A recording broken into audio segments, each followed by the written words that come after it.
John Lennon's majestic Mind Games, marking a clear return to form and the title track from what John himself called his transition album.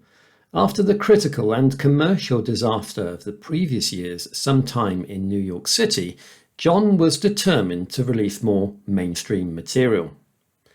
The song's melody has its origins way back in 1969, when the working title was Make Love, Not War. As was often John's songwriting process, these original lyrics were inspired by a popular slogan of the time. It was originally called Make Love Not War, but it was such a cliche that you couldn't say it anymore, so I wrote it in the obscure mind gorillas, mind games. It's all the same story though, as Imagine or anything else. John was indeed a past master at going back to songs he'd written earlier when short of material, as was the case with What Goes On and One After 909. The genesis of Mind Games is similar to Jealous Guy.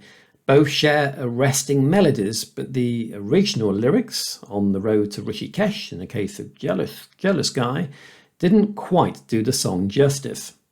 It took several years before John returned to both songs and retooled them with more fitting lyrics, elevating each to a higher plane. You can hear John's original demo, recorded on his composing piano in his bedroom at Tittenhurst Park in February 1970, on both the John Lennon Anthology and the Ultimate edition of the Mind Games album.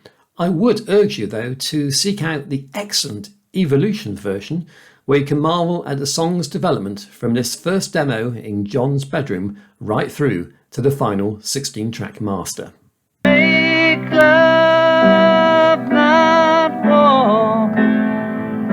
The new lyrics for Mind Games did retain Make Love, Not War fleetingly, but these were directly inspired after reading the book Mind Games, The Guide to Inner Space, written by Robert Masters and Gene Houston.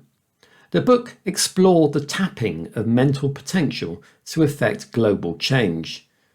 Mind Games also feeds off John's paranoia at a time when he believed his phone was being tapped by the FBI. The song works on a completely different level and addresses his own relationship to Yoko, as was often the case with John's solo work. The lyric, Yes is the answer, is a clear reference to Yoko's ceiling painting, Yes painting. John attended the preview night at the Indica exhibition on the 7th of November 1966 and commented, I climbed the ladder, looked through the spyglass, and in tiny little letters it said yes, so it was positive. Mind Games was produced by John as he started his 18-month Lost Weekend with May Pang. You can hear May Pang being interviewed about the Lost Weekend on this channel. Yoko is credited on the Mind Games album as having provided space, clearly referencing their separation. And the cover artwork for the 45 was quite telling, showing that Yoko was quite literally on John's mind. Mind Games was released towards the end of 1973 and recorded in August at the record plant in New York. Here John is shown outside sporting a t-shirt provided by some of his fans. The same musicians who played on Yoko's Feeling the Space LP were used and immediately dubbed the Plastic UF Ono Band, including favoured musicians drummer Jim Keltner, bassist Gordon Edwards, guitarist David Spinoza and Ken Asher on mellotron. Unusually, John himself played slide as well as clavichord. That was a fun track because the voice is in stereo. And the seeming orchestra on it is just me playing three notes with a slide guitar. The middle eight is reggae. Trying to explain to American musicians what reggae was in 1973 was pretty hard, but it's basically a reggae middle eight if you listen to it. Love is the answer. It goes, but it was hard telling these, they didn't know what reggae was then. Yeah. I'm glad it's played. It ain't bad. The background artwork for the album front cover was taken directly from David Plowden's 1972 book, Floor of the Sky, The Great Plains.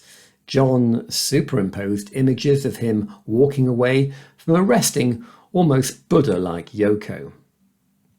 After the commercial failure of Sometime in New York City, Mind Games saw John back inside the top 10 again at the end of the year, ahead of Paul's Hell on Wheels and Ringo's You're 16.